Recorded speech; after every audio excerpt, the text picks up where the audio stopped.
I was born into an ordinary family. My mom passed away when I was small, so I was raised by a single dad. I met my husband at work, where I was employed as a product development manager. It was a multi-business organization focused on the food industry and owned by his family. He praised the dish I created, saying it tasted the best. That was the start of our relationship, and before I knew it, we were married. The family owned and operated 20,000 supermarkets nationwide. That was my husband's family. Unless it was a very rural area, there was at least one in your neighborhood. It was that famous and successful. Moreover, they branched out to the restaurant business and shopping center operations. They were rumored to be the best in the industry. I was quite nervous about marrying into such a family of tycoons, but my husband and his father gave me a warm welcome, and I was relieved. However, my mother-in-law, Camilla, was a different story. She was very proud of her status being the wife whose husband was in line to be the next CEO. She saw me, who was raised in a single-parent household with an ordinary background, as a stain in the family. It was natural for her to ignore me, who had a lower status than herself. I was treated as an insignificant person. Her way of oppressing me was terrible, but I managed to put up with it. However, it escalated by one incident. My menu design was chosen to be used for one of the popular restaurants in the shopping center where the family managed. I graduated from a design school, which I applied to my current job, so I was a little confident. Camilla also studied a bit of design before, but her entry was included in the first round. "I let you win this time. You should thank me." She was mortified by losing against me and acted like a sore loser. She started resenting me since then. She couldn't stand me in the spotlight, and her harassment got worse and worse. To begin with, she had only taken a short design course once. I think she was too arrogant to assume that she couldn't have won against me, who had studied hard and learned the skills in school. She started visiting my husband, Wayne, and me at home, just to say sarcasm and petulant insults. "Sally, you haven't cleaned off the dust before the shelves." Soon as she entered the house, she looked for anything against me to say. Always had the house ostensibly tidy and neat, so she looked for tiny details like behind the shelves. "The fridge eggs are burned." "What kind of discipline have you received to be okay with such a mess?" Wayne, who actually burned the eggs, said, "It was me," with an offensive tone. He didn't mind helping me out with cooking, so we naturally shared our daily tasks. She picked on her son's little mistake, which came right back to her. She seemed a bit awkward, but, "Sally, you forced him to cook, didn't you? What a wife! I always took perfect care of my husband and never slacked on cooking and chores." She changed the subject and criticized me. Even though Wayne tried to stop her, she continued until I apologized. "I'm sorry." I always ended up apologizing for what I was not sure of, and then she usually put on a satisfactory smile and finally left. Wayne understood my hardship and was also tired of his own mother. "I'm sorry about her." He apologized to me every time. "No worries. I just need to put more effort into housework. It's true that I'm giving you a lot more than I should." "No way. It's her fault, no matter what. I need to protect you more." I had to confirm him and tell him that he was doing his best. He had consulted with his father about his mother's harassment, but I supposed he had forgotten about his busy schedule. From the way, she hadn't changed a bit. Well, I just needed to not take it too seriously. I had hoped that she would be softer as she aged, so I had never imagined that she would do something like that. When Wayne's cousin had a baby, a celebration was planned. Thanksgiving Day was chosen for the occasion.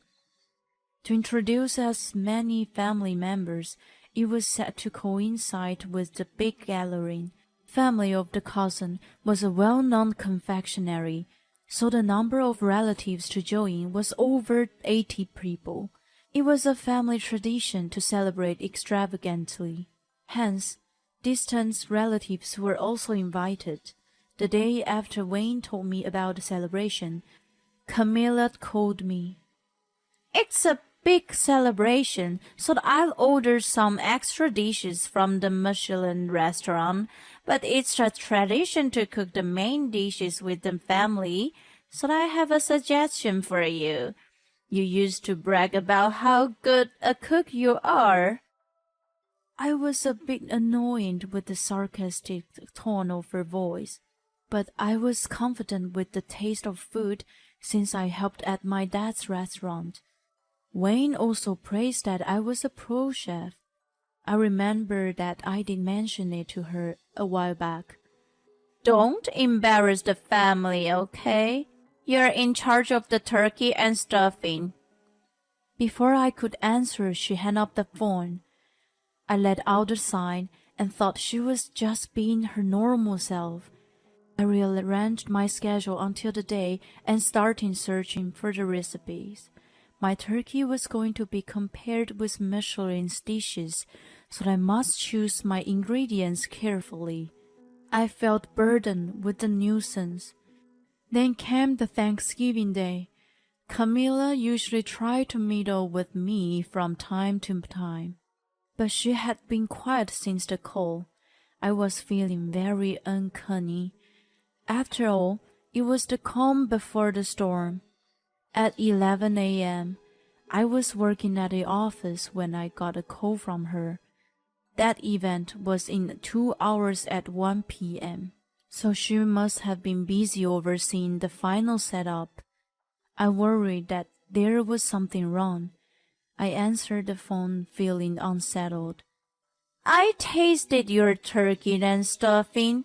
I can't let anyone eat something so disgusting. I didn't know you could only cook nothing but a supermarket ready-made food. Rats won't even touch it. She immediately yelled over the phone. Wait. Some ready-made food was at a high level, and she was a part of the family who was selling exactly that. She, of all people, shouldn't have made fun of supermarkets, right? It was so bad that I threw them away after taking a bite. You better prepare another one. Don't you dare go and buy from the supermarket. It's gross. I couldn't quite grasp what was going on while she continued yelling in high-pitched voice. I said in my confusion, I'm working at the office right now. I'm in the middle of rushing to finish a job that came in the last minute. I started my current situation. I don't care. We don't have time. You better come over here and prepare something right away. That's your important job. She was out of control. There was something she had misunderstood. She must have not been informed that there was a change with the person in charge of cooking today. I did take up the task, but I was assigned to another job for a reason. Threw away the turkey? It was prepared by... I tried to clear my mind and calmly said, Please listen. I've been working at the office since this morning. I was no longer in charge of cooking, so I had free time. What? Then who made that? She sounded stunned and was having a hard time understanding. I heard her gasp and, "What are we going to do? We only have 2 hours left," she ranted. "Whatever you want to do, it's already too late." "This is your fault. You didn't inform me. You must do something, or else I will tell everybody you threw out the turkey away." She became hysterical when the reality bit. I couldn't have her telling everyone such a lie, so I had no choice but to rush to my in-laws' house. The road was heavily congested by the holiday traffic. When I finally arrived, it was a little past noon, about 1 hour before the event. I had already told Wayne about the call, so he hastily ran over to me, looking pale. "All the dishes are set up except the main.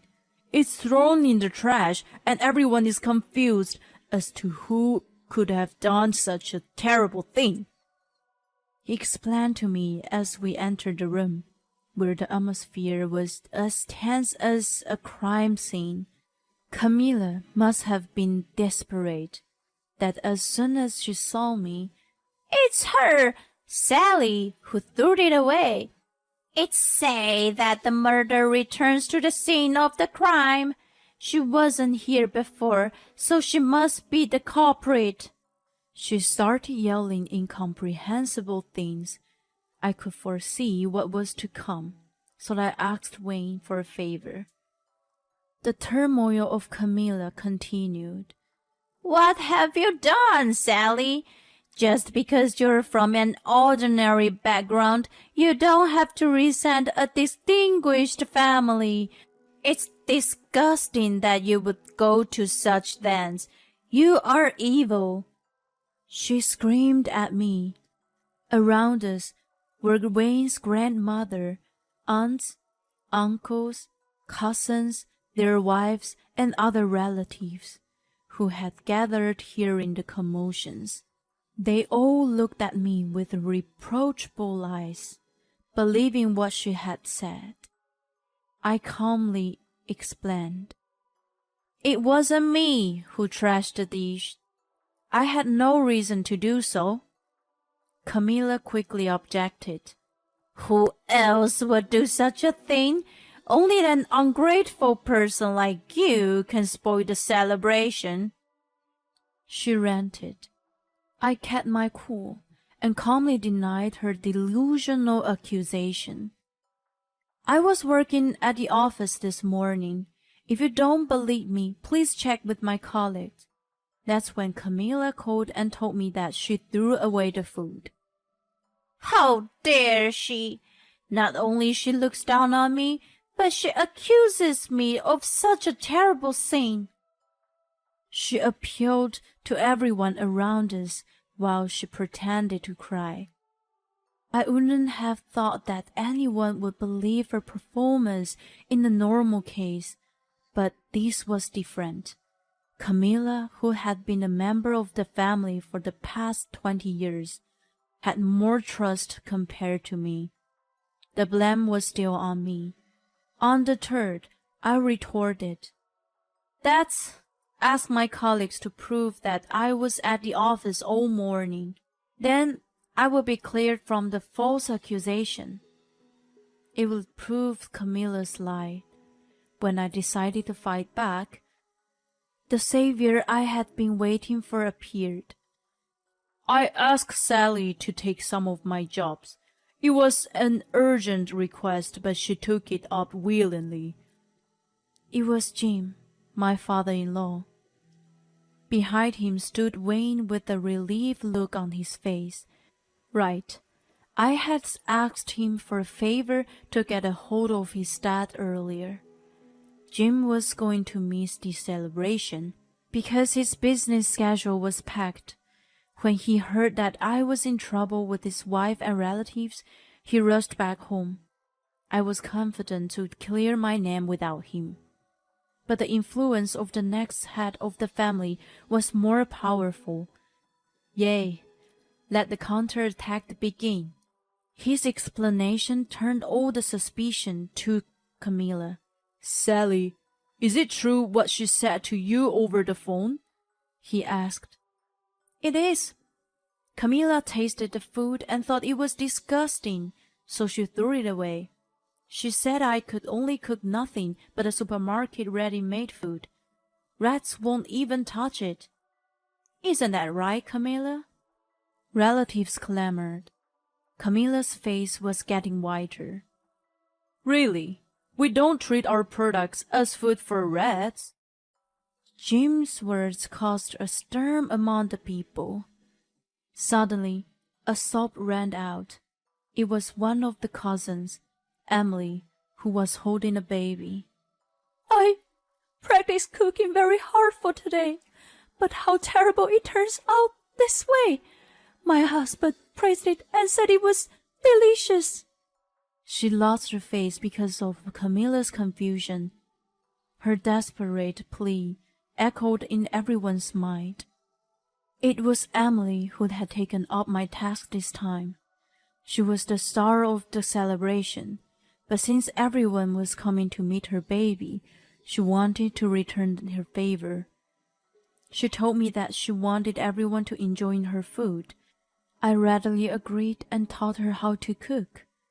After Jim, who was usually strict about the taste, gave thumbs up, we welcomed this day. She told me to keep it secret as she wanted to surprise everyone, but I didn't expect her to keep it from Camilla, who was in charge of the celebration. Never mind. Emily's food was bad? That was why you threw it away? Right? Camilla was agitated by Jim's rage. No, I didn't know it was Emily's. Shut up, whoever made it. It's unacceptable to just throw away food. Besides, Emily is one of the chefs who works at my restaurant. You're saying that my taste is wrong for letting her work there? No way! I never meant that way. It was too late to deny it now. You did it yourself. Emily worked at a Japanese restaurant in a shopping center, where Jim managed. Even though it was a traditional American cuisine she had to cook this time, her skill was top-notch. Although I was the one teaching her at first, she easily surpassed my skill in the perfect roast. She had to teach me French cuisine at the end. Moreover, her French cooking had been endorsed by Jim. Camilla had no talent in cooking to have criticized Emily's food. She actually had weird taste buds. She once told me, "Not enough sugar in these mashed potatoes. You should add lots of sugar to the meat sauce." She once gave me misguided advice from a superior point of view. Yes, Camilla had a palate that made all her dishes very sweet. Jim, while reflecting on his own ignorance in spoiling his wife, "I guess everything tasted bad except for sweet food," he sighed. Camilla begged for Jim's forgiveness, but it was not him she should have apologized to. It was Emily. "Camilla, you're apologizing to the wrong person. Besides, throwing away perfectly good food is unspeakable. Apologize to the people who favor the food I create." I blurted out of my frustrations. Camilla showed no remorse and grabbed my shoulders with a menacing look on her face. "I thought it was yours. The food made by the low class from a single parent like you shouldn't be served on the upper class table. If I knew it was Emily's, I wouldn't have thrown it away. It's all your fault. You conspired this." It was Wayne's aunt who scolded Camilla's obscenity. "You know I'm divorced, right? I can't believe you look down on single parent. I guess you think I'm despicable too? Besides, there are few single parents here. You're degrading us all, right? She went hard on Camilla. No, that's not it. I'm only talking about Sally. She argued, but the aunt's anger hadn't cooled down. Enough hearing from you. I see your true color now. I've never liked you anyway. You've always been so pretentious. Camilla trembled and crumbled down to the floor. At that point, a deep roar filled the room. What's all this fuss? I was looking forward to the celebration. The voice of dignity was an old man in a wheelchair. I couldn't remember who he was, but Wayne noticed my confusion and said, "You met him at our wedding." This man, of all people, was the current CEO and the grandfather of Wayne.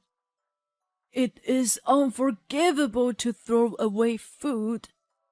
Every dish is filled with the chef's heart and soul. Anyone who treats it with disrespect should be prepared to suffer the consequences. He spoke quietly, but with the tone of persuasion, and continued. My late wife, God bless her, struggled to eat when she was a child. Her family was poor. She caught fish and wild rabbits herself to eat, but she eventually became ill. At such a time, a farmer she knew brought pumpkins for her. The sweetness of the pumpkin reminded her of the late grandmother, whom she lost earlier that year. At that moment, she felt the presence of the Almighty. Everyone was listening intently to the narrative of the head of the family. Every food is cooked with the feeling of those involved. She often said fondly that she was comforted by the kindness of the ones who prepared them. He stopped there and looked at each person in the room, and then continued to say, It's unthinkable for the family who has been trading virus foods to mistreat them. Surely, none of this is so disgraceful. "Of course not," Jim replied, and everyone else nodded in agreement. Camilla was the only one who was frozen in time. After this incident, Jim realized that she wasn't good for him and the family, and decided to divorce her. There was no one who upset his decision. Camilla, who was proud of her status, understood the absolute authority of the head of the family and didn't fight against divorce.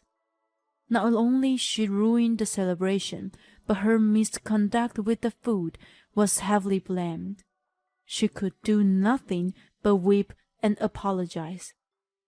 She received a small amount of alimony and was kicked out of the house. Afterward, she moved into a public nursing home. She was famous for being pretentious, so the rumor of her being kicked out of the family spread quickly, and no one in the home wanted to be friends with her. For someone who had her share of extravagance of all those years, it must have been such a humiliation. She brought what goes around comes around onto herself. It was way too late for her to regret what if. I feel no sympathy toward her, following my grandfather-in-law's teaching. With gratitude for food and love for my husband, I prepared a meal for Wayne today.